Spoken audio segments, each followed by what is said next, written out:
From now on, Holy Father, not my will, but your will be done. I said, Father, you have chosen me. Give me the strength to obey. I will follow you no matter what it takes. If you know me, you cannot be neutral about me. Either you will hate me or you will love me. Because there is only one important business in the world. It is the business of salvation.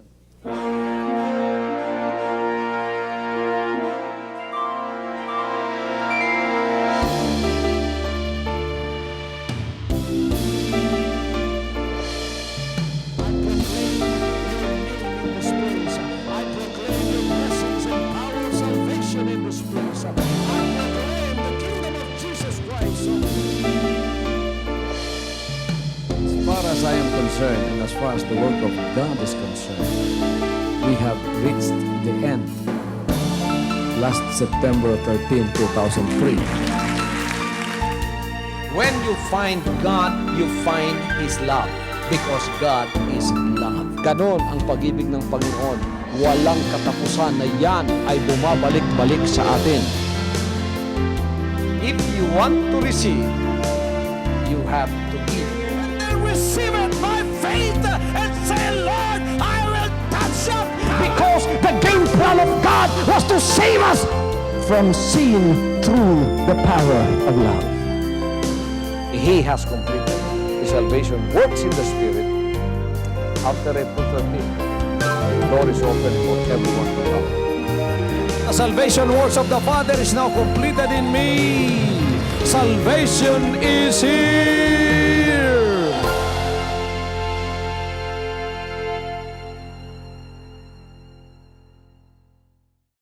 To whom coming as unto a living stone, disallowed indeed of men, but chosen of God and precious.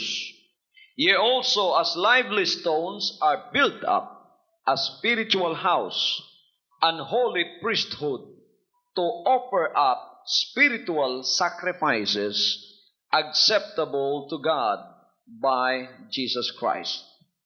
Wherefore also it is contained in the Scripture, Behold, I lay in Zion a chief cornerstone, elect, precious, and he that believeth on him shall not be confounded.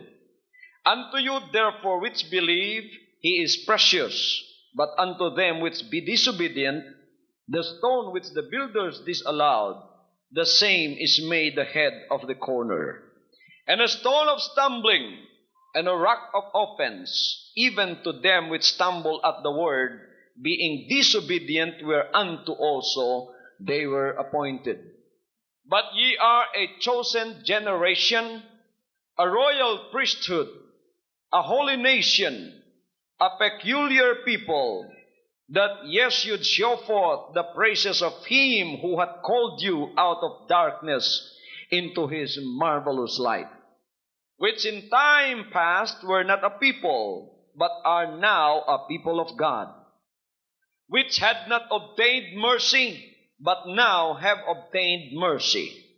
Dearly beloved, I beseech you, as strangers and pilgrims, abstain from fleshly lusts, which war against the soul, having your conversation honest among the Gentiles, that whereas they speak against you as evildoers, they may, by your good works, which they shall behold, glorify God in the day of visitation.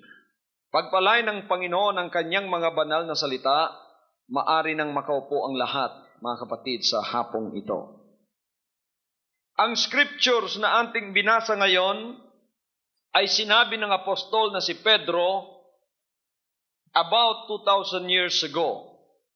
Mga salita ng Diyos na naibigay sa atin sa pamamagitan ng mga banal na apostol na ito, napakahalaga para sa atin sa huling araw na ito, mga kapatid, at nananatiling buhay sa ating mga kalooban, sa ating mga isipan, sapagkat ito ay kasama na nga na naging salita ng Diyos. ang mga apostoles ng ating Panginoon na kinuha niya sa sanlibutan at ginawang banal ay siyang ginamit upang manalita ng mga banal na salitang ito, at nang ito'y mapa sa atin, ito mga kapatid ay nagtataglay na ng kapangyarihan ng Espiritu at ginawa ng mga salita ng Diyos. Karugtong ito sa mga pananalita ng Panginoon nung kasama niya ang mga apostoles na ito, tulad ni Pedro, noong siya mga kapatid ay sinusunod pa nila. Hindi pa siya pinakaw sa krus, at hindi pa siya namatay, at hindi pa siya nailibing, hindi pa nangyari ang mga bagay na ito, kasama na ng Panginoon ang mga apostoles na ito, at isa na rito si Pedro.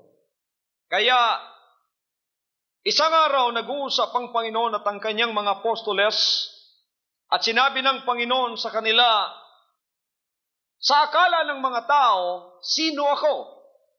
Sinabi niya sa mga apostoles niya doon sa Caesarea Philippi, sa isang baybayin doon, habang sila ay nag-uusap at nakaupo ang Panginoon, sinabi niya sa kanila, sa isip ng mga tao, sa akala nila, sino ako? Whom do men say that I, the Son of Man, am? And then said some of them, some say that thou art John the Baptist. Some say that you are Elias the prophet. Some say that you are Jeremiah or one of the prophets. But then he made the question personal, and he asked his disciples the same question, only it was asked to them directly. He said unto them, but whom say ye that I, the Son of Man, am? And Simon Peter answered and said, thou art the Christ, the Son of the living God.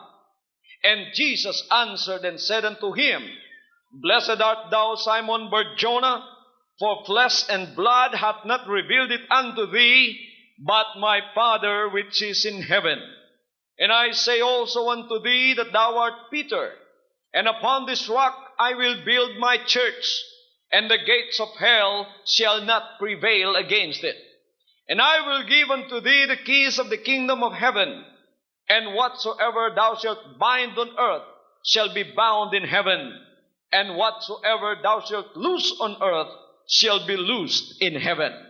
Itong mga pag-uusap na ito, ginawa ng Panginoon at binitiwan niya ang mga salitang ito na naroroon si Pedro na kanyang alagad. Mga kapatid, kaharap niya at siya nga ang sumagot ng tamang kasagutan na hinahanap ng Panginoon. At sinabi ng Panginoon, Pedro, hindi ito ipinahayag ng tao sa iyo. Ito ay pagpapahayag ng aking amang nasa langit.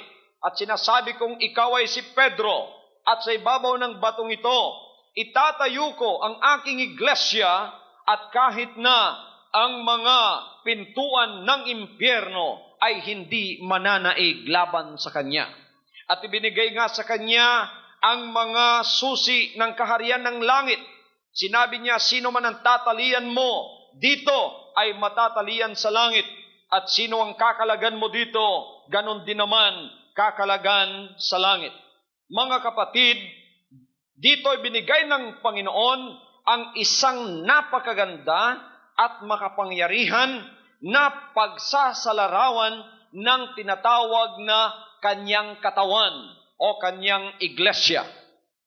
Pagka tayo ay nangungusap sa salitang eklesia o iglesia, I have already preached about this a while ago. If you remember, I have already made an exegesis in my preaching about the real state of the church. And I would like to reiterate that once again in this preaching, because I would like you to have the real knowledge of what an inspired description of the church that the Lord gave when He had this conversation with His disciples. Pagka pinag-uusapan ng tinatawag na iglesia, kaagad-agad ang naiisip natin ay yung mga superstructure na mga simbahan. Kagad-agad ang naiisip natin ay yung mga naglalakihang mga katedral. Kagad-agad ang naiisip natin yung mga naggagandahang multi-million na mga edifices. Nakikita natin nakakalat dito sa buong Metro Manila, sa buong Pilipinas. Kung pupunta ka sa Amerika, naglalakihang mga katedral ang nakikita ninyo, mga kapatid, at nakapagtataka kung paanong ginawa ng mga tao yon. Kung dito naman sa Pilipinas ang pag-uusapan, pagka nababanggit natin yung word na iglesia, kagad-agad sumasagi sa mga isipan natin yung mga naggagandahang mga katedral na antutulis ng mga sungay. Kagad-agad nakikita natin sa mga isipan natin yon at sinasabi natin yon ang iglesia. Pangalan nga ng building yon, pero hindi yon ang iglesia. Because ecclesia came from a Greek word which means called out ones. Mga taong pinili, tinawag ng Panginoon at pinili niya na may iisang pananampalataya sa Kanya. Kaya mga kapatid, ang iglesia ay mga taong nagkakaisa, pinili nilang sumunod sa Panginoon at pinili nila na sumunod sa lahat ng kanyang mga kalooban. Kaya ang iglesia, kung ating pag-uusapan, ay grupo ng mga tao. Whether individual or a group of individuals that have bonded themselves together in a brotherhood. So, nag-emphasize ito mga kapatid ng tinatawag na brotherhood, ang iglesyang tinatawag. Ito ay pagkakapatiran. Kaya ang tawag natin sa isa't isa ay kapatid o kaya brother. Kung lalaki, kung babae naman, sister. Kaya pagka tayo ay nagkakamayan, sinasabi natin, praise the Lord, brother. Amen? Praise the Lord, sister. Praise the Lord ba, mga brothers and sisters? Okay. Brother ba kayo? Sister ba kayo? Kapatid ba kayo sa pananampalataya? You know, this emphasizes the fellowship of those who belong to the same bond, to the same lifeblood, to the same lifeline. Here the church is spoken of as the fellowship of Jesus Christ. Sa 1 Corinthians 1:9, ang iglesia dito ay sinasabing fellowship of Jesus Christ. Ang lahat ay magsabing fellowship of Jesus Christ. Fellowship of Jesus Christ. Walang ibang fellowship pala, kundi ang fellowship ng ating Panginoon. At dito naman sa Galatians chapter 6 verse 10, the church is called the household of faith. Ito ay pamamahay ng pananampalataya. Iisang bahay lamang tayo. Ito ay pamamahay ng pananampalataya. Pagka merong nahalo dito at wala siyang pananampalataya, you are out of place, my brother. You don't belong here. Because this is the household of faith. Ang lahat na may pananampalataya, itaas ang kamay. May pananampalataya ba kayo sa mga salita ng Diyos? Kaya kayo ay naririto at nakikinig sa kanyang mga banal na salita. You know, faith cometh by hearing, and hearing by the words of God. Dito ay pinangangaral ng salita ng Diyos, kaya ito ay nagiging pamamahay ng pananampalataya. So, itong pamamahay na ito ay may mga pagkakapatiran, at sapagkat ito ay pagkakapatiran, nagiging pamilya ito ng Diyos. Pamilya ng Panginoon Diyos, na siya ang ating Ama, tayong lahat ay magkakapatid sa kanyang pamamahay. Brothers and sisters in Christ. Iisa ang ating family name. Ano ang family name natin? Jesus Christ. This is the name in which all the family in heaven and in earth is named.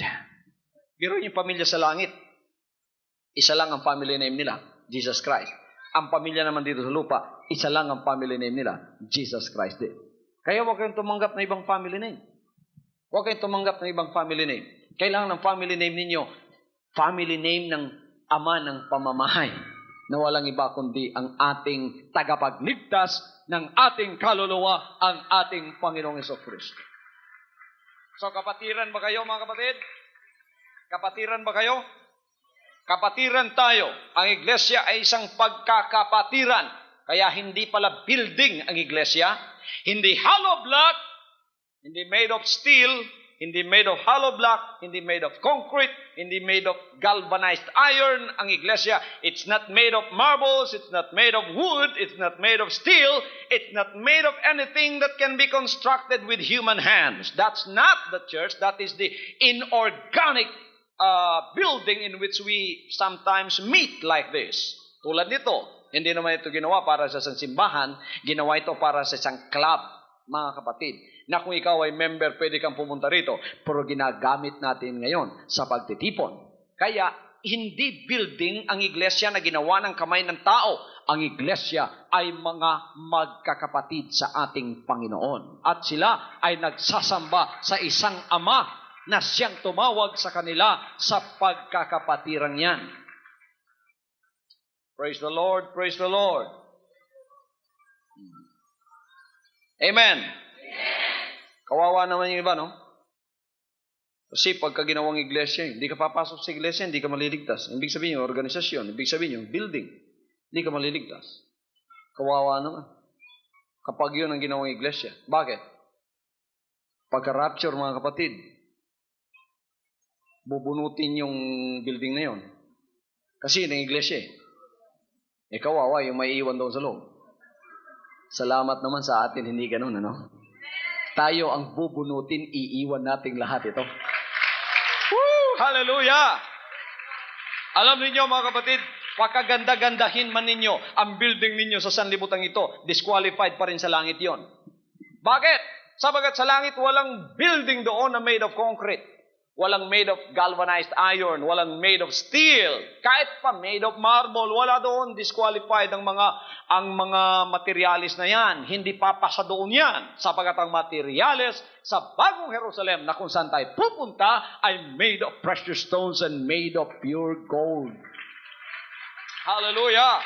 Kaya kawawa naman yung may perception, akala nila yung iglesia organisasyon na papasukan at building na papasukan. Na kung di ka daw makakapasok sa iglesia, hindi ka maliligtas. Ang iglesia ay isang pagkakapatiran ng mga taong iniligtas sa pamamagitan ng dugo ng ating Panginoon. That's why we are a body. This emphasizes the function of the church through a variety of organs. And this aspect of the church is brought to us in 1 Corinthians 12. Tayo ay isang katawan, ang Panginoon ang siyang ating ulo. Marahil narinig na ninyo, nung last na ako'y naririto, binanggit ko sa inyo ang mga bagay na ito, mga kapatid, na iisa ang ating ulo at tayo ang kanyang katawan ayon sa Colossians chapter 1 verse 18. Kaya't iba-iba ang ating mga gawain sa katawang ito, ngunit tayong lahat ay harmony, ang ating espiritu, ang bawat isa sa atin may harmonization of the spirit. Look, the church is like a body. I have a body and I have a head. This is the anatomy of the human body. Well, this body follows the commandment of the head. What the head tells the body obeys what the head tells him. At iba-iba ang function. Yung nagagawa ng kamay ko, hindi nagagawa ng paa ko. Yung nagagawa, mga kapatid, ng bituka ko, hindi nagagawa ng mata ko. Amen? Nakakapag-digest ba ng mga pagkain ng mata ninyo? Sino rito ang matang nagdadigest ng pagkain para sa kanya? Yung nagagawa ng tenga, hindi nagagawa ng mata. Yung nagagawa ng mata, hindi nagagawa ng ilong. Yung nagagawa ng ilong, hindi nagagawa ng bibig. Pero kung magkakasakit ka, yon, nagiging abnormal ka. Yung ginagawa ng ilong mo, yung ginagawa ng bibig mo na. Ang humihingi na para sa iyo, yung iyong bibig na, kapag may diferensya ka. Pero tingnan ninyo ang isang katawang walang diferensya. Iba-iba ang function ng lahat ng members ng katawan. Ngunit yan ay nagkakaisa. at iyang lahat ay may harmonization. Harmony ang ginagawa ng kamay sa paa, ginagawa naman ng paa sa katawan ay harmony, at yung lahat, mga kapatid, ay nakasalalay sa ulo. Amen. Iba-iba ang kanilang function, ngunit silang lahat ay may harmonization. Sa iglesyang tinatawag ng ating Panginoon, kahit iba-iba ang ating background, iba-iba ang ating ministry dito, tayong lahat ay nagkakaisa sa Espiritu. Hindi tayo nag-aaway-away. Hindi tayo nagsusuntukan. Hindi tayo nag-aaway ang isa't isa, kundi tayong lahat ay nagkakaisa. Ang iba sa inyo, hindi magagawa ng iba yung ginagawa niya. Ang iba sa inyo, mga kapatid, nasa bandang talampakan. Pinakamaliit siguro kayo. Nasa talampakan kayo. Ang lahat ng dumi nasa sa inyo. Ngunit parte pa rin kayo ng katawan. Marahil lang iba sa inyo kamay dahil mapagbigay kayo. Hindi nagagawa ng tenga yon. Hindi nagagawa ng bibig yon. Ngunit yan ay parte rin naman ng katawan. So ano man ang ministry mo sa katawan ni Kristo rito, welcome ka. Basta't ikaw ay mayroong espiritu ng Panginoon at nakaharmonize ang espiritu mo sa espiritu ng katawan ng Panginoon. Tinatawag din itong bride, mga kapatid, sapagkat tayo ay inihahanda ngayon bilang isang magiging asawa ng ating Panginoong Jesucristo. Kaya ginagawa kayong maganda ang ministry, ang katulong ninyo. Ang bridesmaid ninyo ay ang ministry. Kayo ang bride. Ginagawa kayong maganda sa harap ng Panginoon. Paano kayo pinapaganda? Inaalis ang lahat ng walang kabuluhan na hindi kalooban ng Diyos sa pamumuhay ninyo. Kaya binoborn again, hindi lamang ang katawan ninyo, kundi ang inyong espiritu. Kaya nililinis ang mga isip natin. Binabago ang ating espiritu, mga kapatid. Ginagawang napakaganda sa harap ng ating Panginoong Hesukristo. Alam ninyo, ang espiritong masama, ang espiritong marumi, ang espiritong hindi tumutupad sa kalooban ng Diyos, para sa harap ng Diyos ay napakarumi niyan. Ngunit pag ikaw ay nagbago, ang ugali mo nagbago, ang espiritu mo nagbago, mapagmura ka noon, marami kang bisyo noon, ngayon ikaw ay bago na, pinapaganda ka sa harap ng ating Panginoon. Ayon sa Ephesians chapter 5 verse 27, inihahanda niya ang kanyang iglesia upang ito ay i-present sa kanya na walang mancha, walang kulubot, o walang anumang bagay na kagaya niyan. Kaya tayo ay pinapaganda because we are the bride of Christ. We are also a building according to the foundation that God has built. He built this spiritual house upon that foundation. And so each and every one of us is a living stone. We are set on that foundation, which is the church, and we are the lively stones according to verse 5. And we are built together on that living stone, which is Christ Himself, thus forming a spiritual temple. We are a spiritual house. Tayong lahat dito, para mga bato tayo isa't isa. Para tayong hollow block, ngunit mga buhay na bato. Pinagpatong-patong tayo sa ministry ito, ginawa tayong forma ng Panginoon na bahay. Ang iba sa inyo, malakas kaysa sa iba. Kaya kayo ay haligi. Tingnan yung building nito, lalaki ng mga haligi, mga kapatid. Ang iba sa inyo ay haligi. Ang iba sa inyo ay kisame. Ang iba sa inyo ay airfan. Ang iba sa inyo ay dingding. Ang iba sa inyo ay sahig. Ginawa tayong isa upang tayo ay maging tirahan ng Espiritu ng ating Panginoon. Kaya ginawa tayong bahay upang tayo ay maging tirahan niya. Kaya ang Panginoon hindi nakatira dito sa building na ito, nakatira siya sa atin. Know you not that your body is the temple of the Holy Ghost? You are bought with a price. You are not your own. Therefore, glorify God in your body. Kaya residence ng Panginoon yung ating katawan. At tayo'y nagkaisa, nakatira siya sa ating kalagitnaan, residensya ng Panginoon yan. Kaya pakaingatan ninyo ang knowledge na ito, mga kapatid, na hindi sa building nakatira ang Panginoon. Pagka tayo naririto ang presensya ng Panginoon. Di natin alam kahapon kung anong ginawa rito sa building na ito. Baka nag-disco sila kahapon dito, baka nagsayawan dito, baka kung anong ginawa rito. Kahapon wala ang Panginoon dito. Ngayong naririto tayo, ang Panginoon ay naririto. Hallelujah! Hallelujah! Dapat nating pakalakasin ang Espiritu ng Panginoon na nasa sa atin. Pakalakasin natin yon, sapagkat kung nasa sa atin siya, lalakas ng lalakas ang Espiritu niya sa atin, ang hold ng Panginoon lalakas sa atin, magiging bahay niya tayo at wala nang iba pang Espiritong makakapasok dyan. Siya lamang ang papasok sa katawang yan at magiging residensya niya yan. Kapag tayo'y nagtitipon ng ganito, napipil natin ang presensya ng Diyos sapagkat siya ay nabubuo sa ating kalagitnaan kahit hindi natin siya nakikita, nabubuo siya sapagkat ang bawat isa ay nagtataglay ng presensya ng ating Panginoon. Now, the special function of a priest is to go into the presence of God and then offer sacrifices unto Him. In the Old Testament, that is the function of a priest. Tayo, sinabi niya sa New Testament, royal priesthood. Kaya tayong lahat ng mga members ng katawan ng ating Panginoon ay mayroon direct access into the presence of God, and we can enter into that presence with boldness and offer unto Him spiritual sacrifices. Bakit tayo bumabalik-balik sa pagtitipon tuwing linggo, tuwing Miyerkules? Ito ang pag-aaralan natin ngayong hapong ito, sapagkat hindi marami nakakaalam kung bakit sila pumupunta sa pagtitipon. Mga kapatid, ang iba, ang akala nila, pumupunta sa pagtitipon. Bakit ka pumupunta sa pagtitipon? Kasi na-invite ako eh. Okay. Bakit ka pumunta sa pagtitipon? Kasi mangangaral daw si pastor doon eh. Bakit ka na pumunta sa pagtitipon? Wala naman ako magawa sa bahay. Narinig ko yung TV, pupunta na lang ako. Bakit ka pumupunta sa pagtitipon? Anak ko, gusto ko sanang makakita ng magiging partner ng buhay ko. Baka makita ko pa itong Jesus Christ Fellowship. Hindi nila alam kung bakit sila pumupunta dito. Pagka ikaw ay anak ng Diyos, nabautismo ka sa Kanyang pangalan, tumanggap ka ng Holy Spirit, ikaw ay naging member ng kaligtasan, alam mo kung bakit ka pumupunta sa mga pagtitipong ganito. Upang mag-alay ng mga spiritual sacrifices.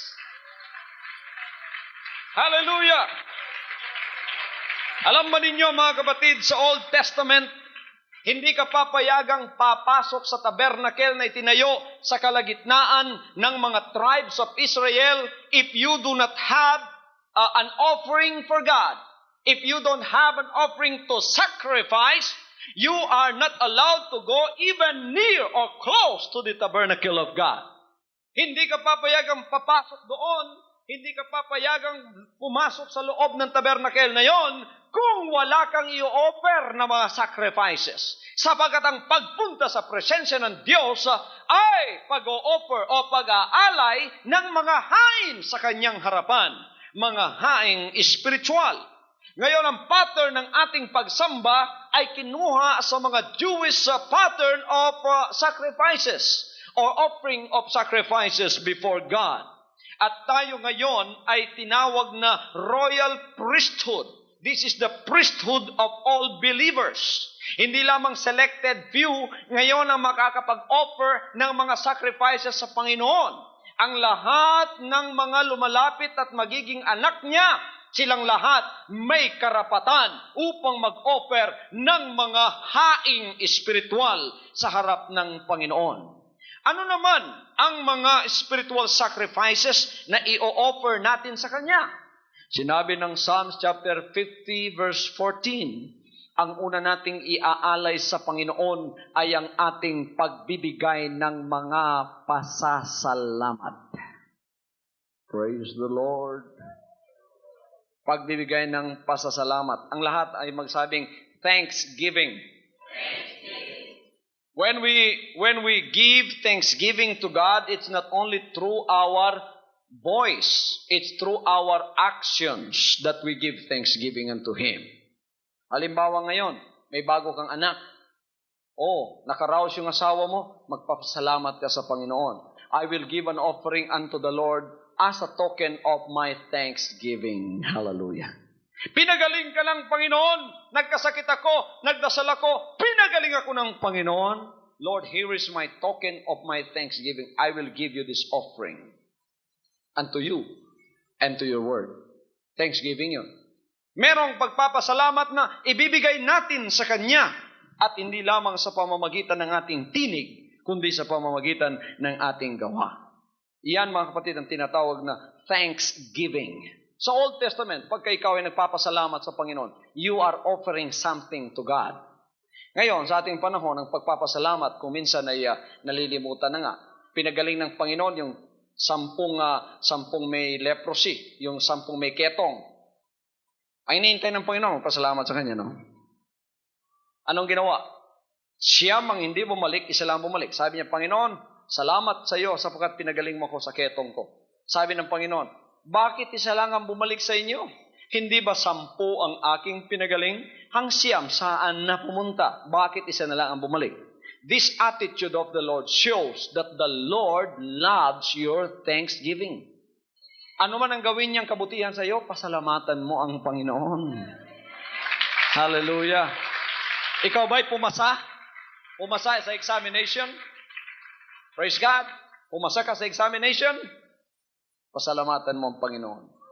Lord, here is my token offering as a thanksgiving unto you. Thanksgiving offering. Sapagkat ako'y pumasa sa examination. Thanksgiving offering. Sapagkat ako ay tinanggap sa trabaho ko. Thanksgiving offering. Nanganak ang asawa ko, nakaraos siya. Thanksgiving offering. Sapagkat sinagot ako at pinagaling ang sakit ko. Thanksgiving offering. Thanksgiving sa Panginoon yan. Ialay natin sa Kanya. Nalulugod ang Panginoon sa mga bagay na ganyan. Nalulugod ang Panginoon dyan. Nalulugod ang Panginoon. Because you are acknowledging His blessings in your life. If you acknowledge God's answers to your prayers and you are acknowledging God's blessings in your life, the Lord is going to multiply those blessings in your life. Pagka bumalik ka, ay ito yung nagpasalamat In-acknowledge niya kung gumawa nun sa Kanya. O hindi ka pa humihingi, sinasagot ka na ng Panginoon. Praise God. Ako hindi ko pa tinanggap ang isang bagay, pinasasalamatan ko ng Panginoon sa bagay na yon. Praise God. Panginoon, gusto ko pong patayo ng Bible College building, hindi ko pa tinanggap yun. Salamat sa iyo, Panginoon. Hallelujah. Sino bang Panginoon makakatanggi niyan? Pinapasalamatan ka na, wala pa. Praise God. Naging experience ko yan. Sa isang worker. Nag-request ng isang requisition sa akin. Humingi siya ng sapatos. Wala pa yung sapatos. Sabi niya, praise the Lord, thank you, Pastor, in advance for the shoes that you have given to me. Request pa lang. Binasa ng sekretary, sabi ko, sino ba makakatanggi nito? Bigyan mo na nga yan. Praise God. Inuna na yung pagpapasalamat. Dito, mga kapatid, sa iglesia, na kung saan nagtitipon ng mga anak niya, expected ng Panginoon ng maraming pagpapasalamat dito. Maraming thanksgiving sa Panginoon. The more thanksgiving that we offer to God, the more problems are going to be solved. Napakaraming mga problema ang masosolve pagka maraming thanksgiving ang binibigay ng mga anak niya sa Kanya. Maraming problema ang mawawala sa buhay ninyo pagka kayo ay palagi nagpapasalamat sa lahat ng tinatanggap ninyo. Ang lahat ay magsabing, praise the Lord. Praise the Lord. Ano pang i-offer natin sa Kanya? Psalms 51:17, we must offer a broken heart. Ang lahat ay magsabing broken heart. May natatawa sa inyo sa sinasabing broken heart. Sapagkat you have a different definition of a broken heart. Tama nga pala, pumunta ko rito, broken heart ako, bago lang akong binasted ng aking girlfriend. Tama nga pala, ino-offer ko sa Panginoon yung broken. Hindi yun ang broken heart na hinahanap ng Panginoon. Ang broken heart dito ay iyong naghahanap sa katotohanan at halos hindi niya matagpuan, para na siyang lupaypay, nagsasiyaping siya, naghahanap siya ng justice, naghahanap siya ng katotohanan, naghahanap siya ng kaligtasan, hindi niya matagpuan kahit saan man. At ngayon ay napapasok siya sa tunay na pagtitipon. Broken-hearted siya sa paghahanap ng kaligtasan niya. mga kapatid. Ikaw naman, pagka nandito ka na sa kaligtasan, broken-hearted ka pa rin, sapagkat alam mo na ang kaligtasan mo ay wala sana sa iyo kung hindi pa sa kabutihan ng Panginoon sa buhay mo. Kaya pagka pumapasok ka, you have that broken-hearted feeling in you. Panginoon, laki-laki naman ang utang ko sa iyo. Tingnan mo kung wala ka sa buhay ko. Hindi ka sana magkakaganito. Hindi ko sana makakasama ang mga anak mo dito sa pagtitipong ito. Napakaganda. Mga kapatid, pagka pinapakita natin sa Panginoon yon, nalulugod ang Panginoon sa atin. That is an offering of thanksgiving. Huwag kayong lumapit sa harap ng Panginoon at ang yabang-yabang ninyo. Pagkatapos sasabihin ninyo, naku, privilege nga itong Jesus Christ, the name above every name. Naririto ako Kung wala ako rito, naku, maghihirap kayo. Kung wala ako rito, naku, walang mangyayari sa inyo. Merong mga tao ganon, mga kapatid, sa mga pagtitipon. Pumasok kayo sa ibang fellowship. Nakapasok na ako sa fellowship, may mga espiritong nakita kong ganon. Na, kumbaga, makikita mo kung parang sinasabi ng kanyang espiritu, kala nyo kung wala ko rito, wala kayong prestige. Kala nyo kung wala ko rito, wala kayo. Pagka pumapasok kayo sa presensya ng Diyos, ganun ang puso ng isang tao. Nasusuya ang Panginoon sa pagtingin. Ayaw niya yun. Kailangan i-offer natin sa Kanya a broken heart. Pagka pumasok tayo sa Kanyang kaligtasan, ang ating puso ay nagsasabi, Panginoon, kung wala po kayo, wala sana ako rito. Napakaganda ng aking napasukan na kaligtasan sa inyong buhay. Ang buhay ninyo, Panginoon, napakaganda sa buhay ko. Kaya po ako ay parang alikabok sa inyong harapan. Pagka broken heart ka, ang paningin mo sa sarili mo para kang tungaw. Ang Panginoon ay parang higante. Parang elepante ang Panginoon sa pananaw mo. Ang laki-laki. God is so powerful. God is so excellent. God is so majestic. God is so absolute in everything that He does. And you are nothing. You are a frail human being like a worm that crawls on the face of the earth. You are nothing. Pagka ikaw ay broken-hearted, ang pakiramdam mo ganun. Nothing ka. Wala kang gawa. Wala ano man. Wala. Kasi ang comparison mo sa Kanya You come into church with a broken heart. You are offering something to God. Bakit? Kasi wala naman tayong dapat ipagmayabang sa Panginoon, di ba? May dapat ka bang ipagmayabang sa Panginoon? Meron, pastor. Laki-laki ng bahay ko. Hindi mo mapagmayabang sa Panginoon yun. Pakikitaan ka ng Panginoon sa bahay niya, mga kapatid. Ang sahig doon, ginto, pure. May ginto ka ba? May ginto ka bang bahay? Ay, hindi natin mapagmayabangan ng Panginoon sa kayaman, sapagat siyang gumawa ng lahat ng bagay. So we are nothing compared to Him. Kaya aminin na natin yun. When we come into His presence, we feel that we are nothing. When we meet Jesus Christ on that cross, when we receive Him as our personal Savior, we are reduced to an entity. We are nothing, and He is everything. Kailangan, mga kapatid, yung pakiramdam na yon mananatili sa buhay natin. Kahit marami na tayo nagawa sa Panginoon, pagka nanalangin tayo, parang wala tayong ginawa. Siya pa rin ang pinakamakapangyarihan sa ating buhay. Sa 7 years na ako'y naglingkod sa Panginoon. Kung titingnan ng iba, ang laki-laki na ng accomplishment ng ministry ito sa pamamagitan ng kalang pastor. Pero akala niyo, mga kapatid, ang pakiramdam ko, para pa rin akong nagpapasimula ngayon. Wala pa rin akong nagawa sa harap ng Panginoon. Sapagkat iniisip ko ng lahat ng ito, siya ang gumawa. Kung wala siya, walang mangyayaring mga bagay na ganito. Sa Kanya ang lahat ng kapurihan. Ang ibig sabihin ng broken heart, hindi natin kinukuha ang kapurihan sa anumang nangyayari sa paglilingkod natin. Itong lahat ay ginagawa ng Panginoon sa pamamagitan lamang natin. Do you offer that as a sacrifice to the Lord? 51:17 Psalms. Ino-offer ba ninyo yan? O inaangkin yata lahat ng mga kahalwalhatian? Inaangkin ba ninyo? Now, that is a state of the heart. That is a state of the mind. A broken heart is a state of the heart and a state of the mind. Ano man kalaki ang ginawa mo para sa Panginoon, wala kang ginawa sapagkat lahat ng bagay na yan ay sa Kanya. Kahit yung buhay mo, sa Kanya yan. Kung gusto niya kunin yan, makukuha niya. At pa ang i-offer natin sa Panginoon. Let us offer unto the Lord prayer. Psalms 141 verse 2. I-offer natin sa Kanya ang ating mga dalangin. Dumalangin tayo sa Kanya. Makipag-usap tayo sa Kanya. Dumadalangin tayo sa Kanya. How do you pray? Do you pray a memorized prayer? The Lord will not hear you. Do you pray like praying unto a dead God?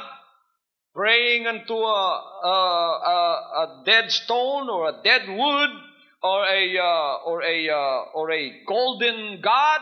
Do you pray to a God like that? You must pray to a God that is alive. He is alive forevermore. Kaya pag nagkipag-usap kayo sa Kanya, makipag-usap kayo sa buhay na pakikipag-usap. Huwag kayo makipag-usap na parang patay ang kaharap ninyo sapagkat buhay ang Diyos natin. You don't have to memorize your prayer. You go directly to Him. You praise Him. Sabi ng mga apostoles, teach us, Lord, how to pray. And how did the Lord teach them how to pray? He gave them the pattern for that prayer, which is the Lord's Prayer. Our Father, which art in heaven, hallowed be thy name. Thy kingdom come. Thy will be done on earth as it is in heaven. Give us this day our daily bread, and forgive us our trespasses, as we forgive those who trespass against us. And lead us not into temptation, but deliver us from evil. For thine is the kingdom and glory forever and ever. Amen. Ano ang pattern ng mga pag-uusap na yon? Sa ating mga pag-o-offer ng mga praises sa panalangin sa Panginoon, you must always praise God first. You must acknowledge what He has done. I-acknowledge mo muna yon. Our Father which art in heaven, hallowed be thy name. Yung paghalo mo sa pangalan niya, binabanal mo yung pangalan niya, mga kapatid. I-acknowledge mo muna ang lahat ng ginawa. So you must always list all of the adjectives in Filipino, the most wonderful adjectives in Filipino, and then you offer that to the Lord. Pinakamahusay, pinakamagaling, ano pang pinakamagandang word na madidescribe mo sa Panginoon? Isulat mo na. Hanapin mo na sa dictionary. You must find out from your dictionary the most wonderful adjective that you can say about the Lord.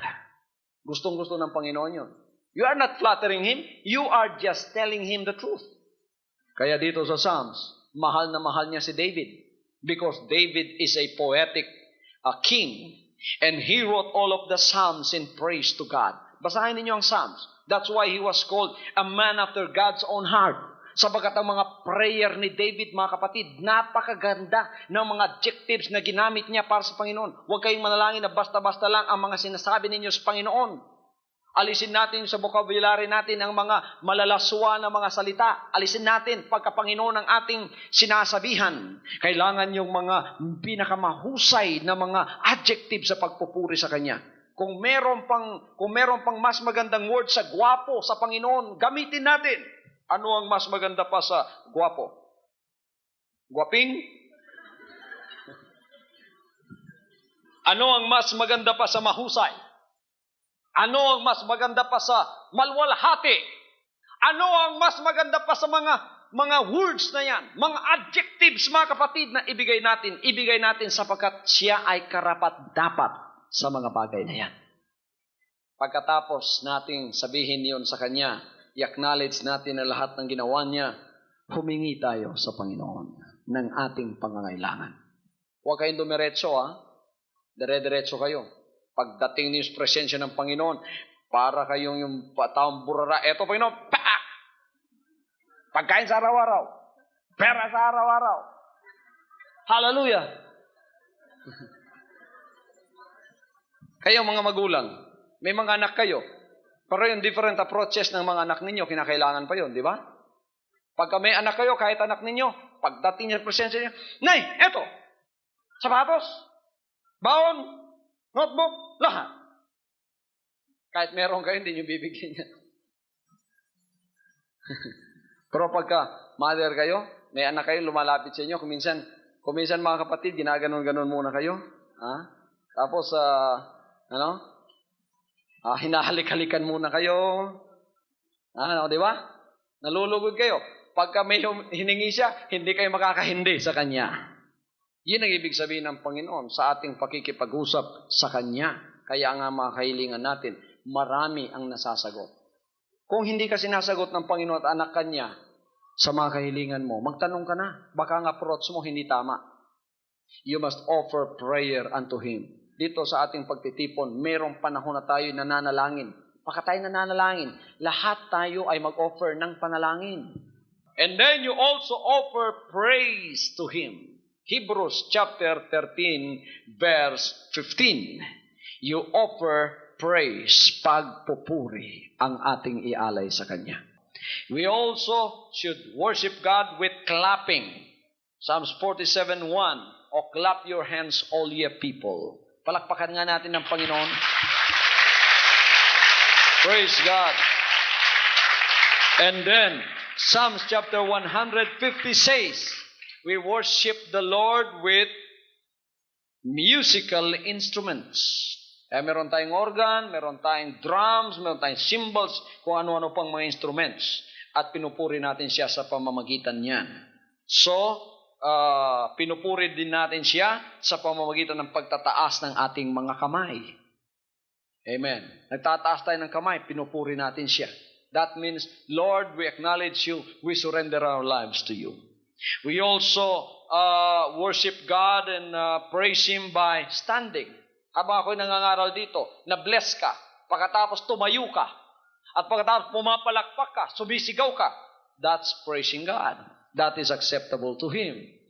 Pinagpapala ka ng Panginoon, at pagpapalain ka rin naman niya sa ginagawa mong yon.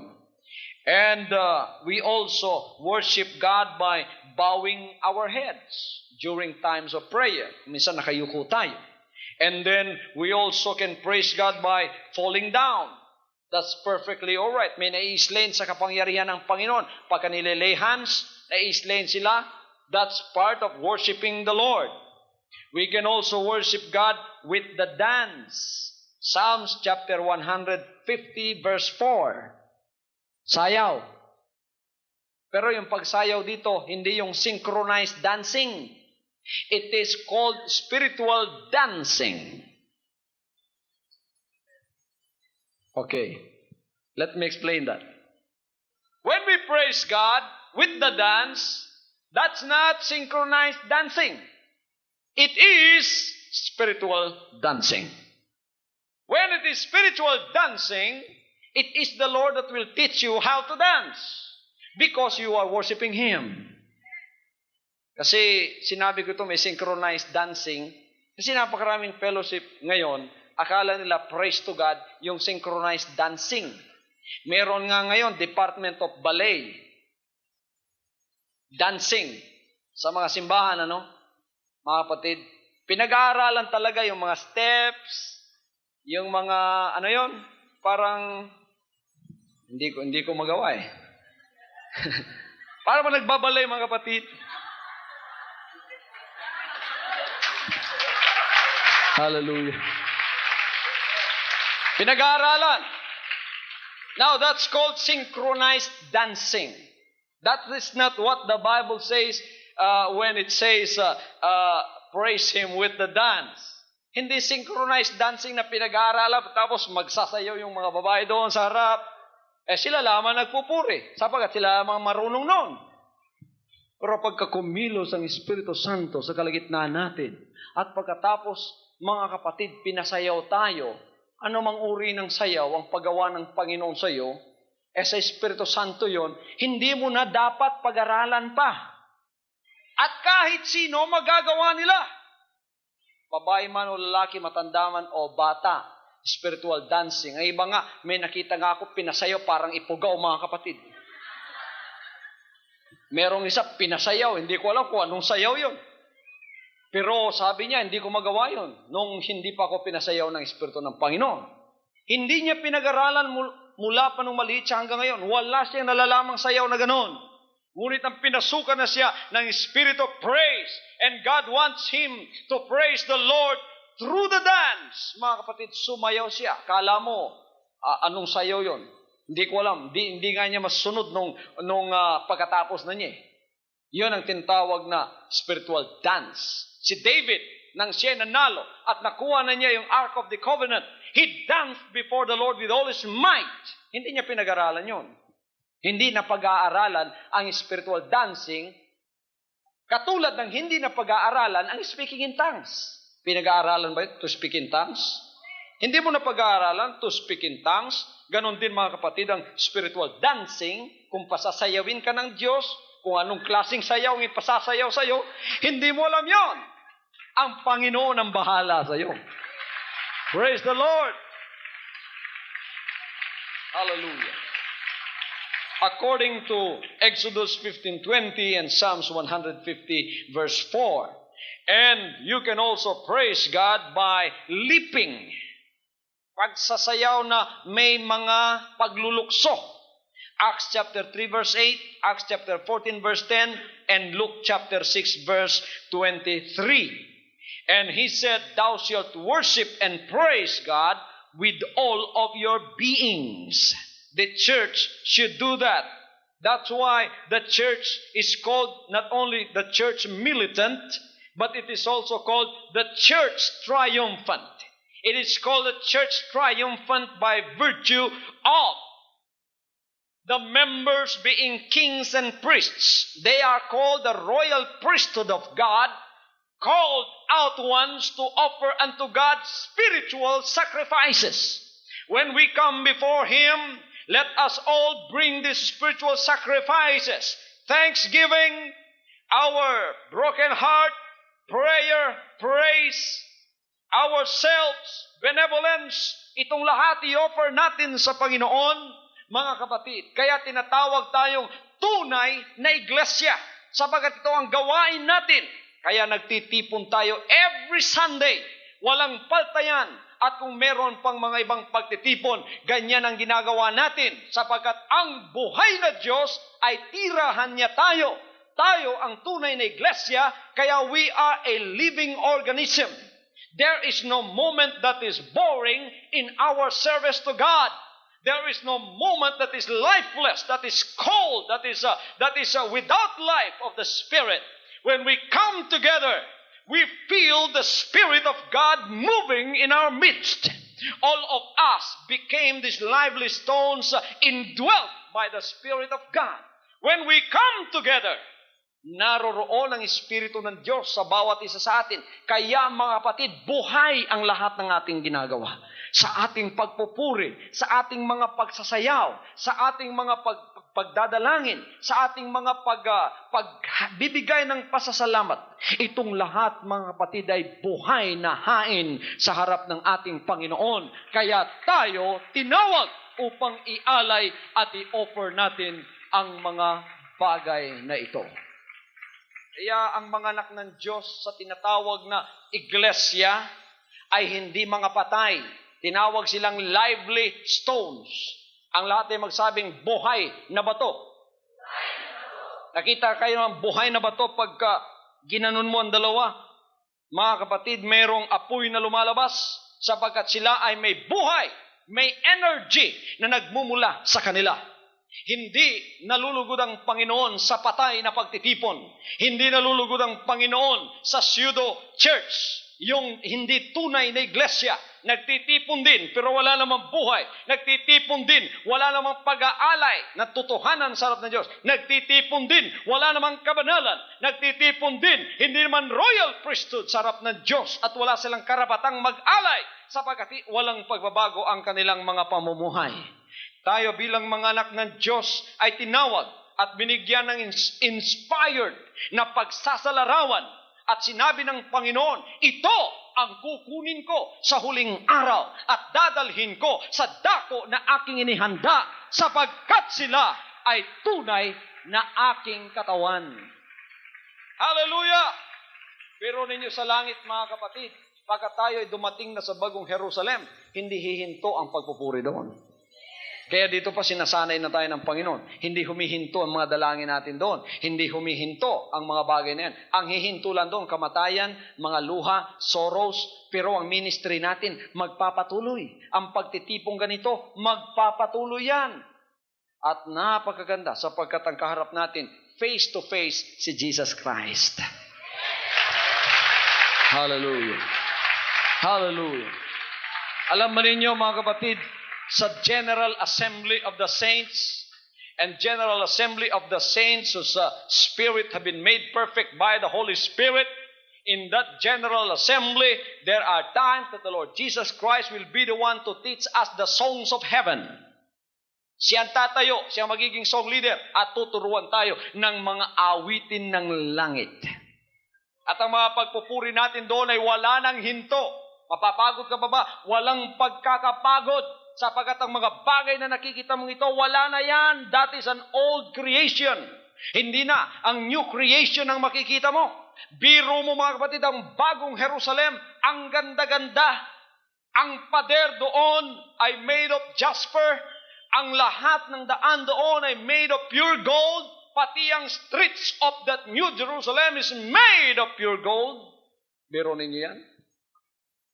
Tapos naroon ka, lalakad ka, at wala ka ng kamatayan, wala ka ng karamdaman, wala ng hospital, wala ng maniningil sa iyo, wala ng Meralco, wala ng maniningil na nawasa, MWSS, wala ng hospital, wala ng mga pagdadalamhati, wala ng karamdaman, wala ng kamatayan. Praise God!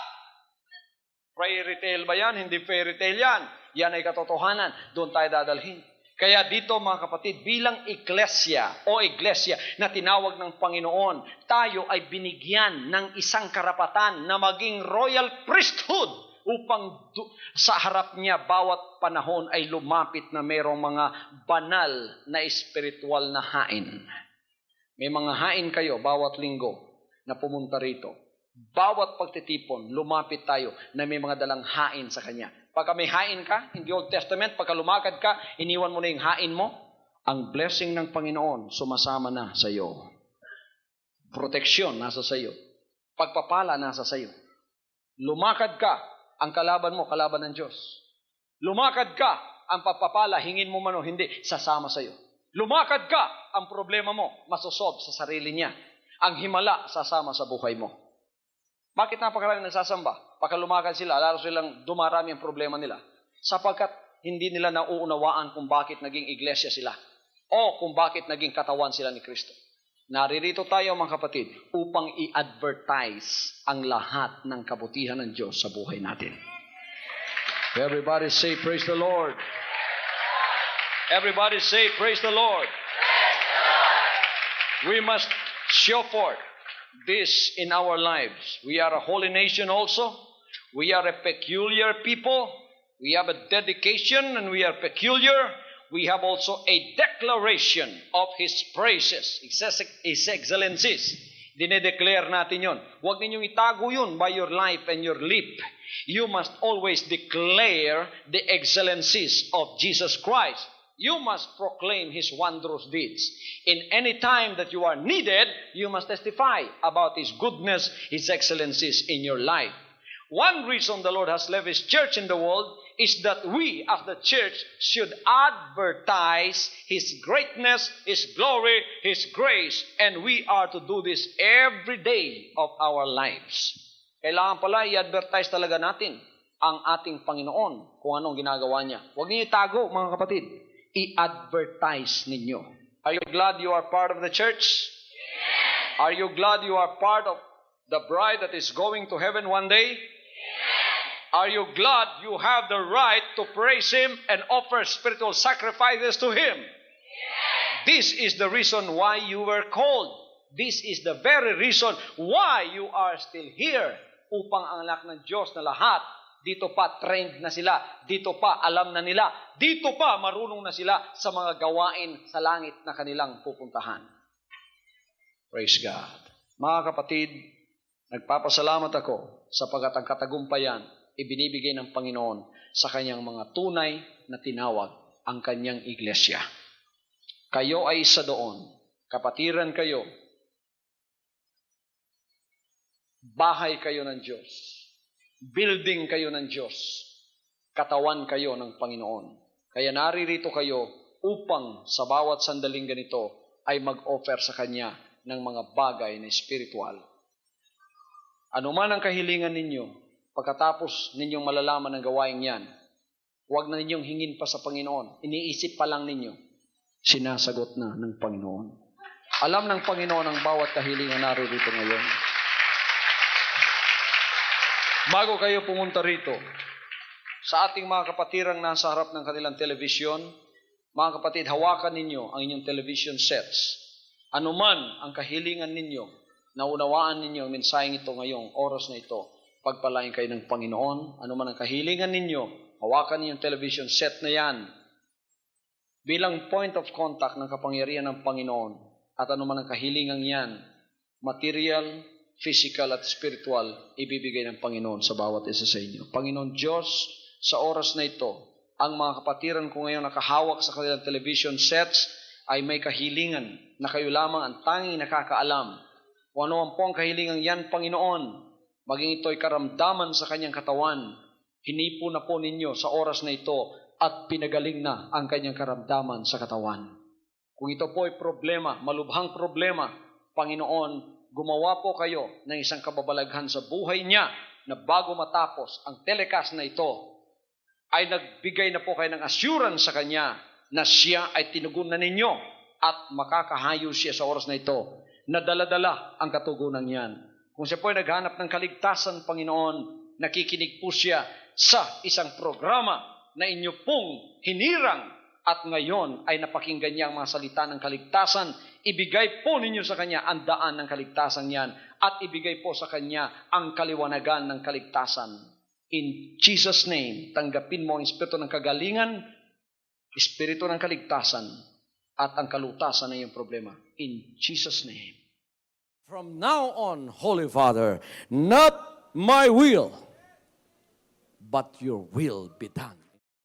I said, Father, you have chosen me.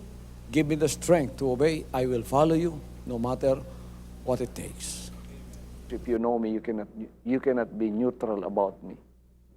Either you will hate me or you will love me. Because there is only one important business in the world. It is the business of salvation.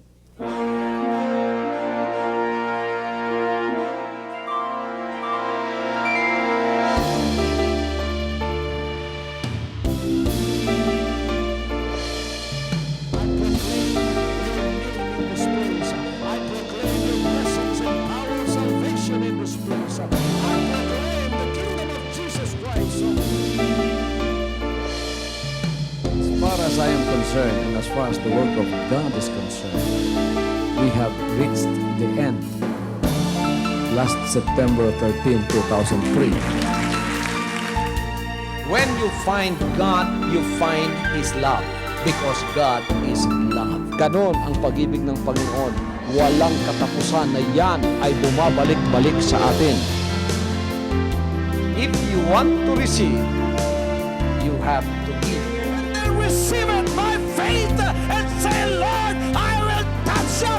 Because the game plan of God was to save us from seeing through the power of love. He has completed His salvation works in the Spirit. After April 13, the door is open for everyone to come. The salvation works of the Father is now completed in me. Salvation is here.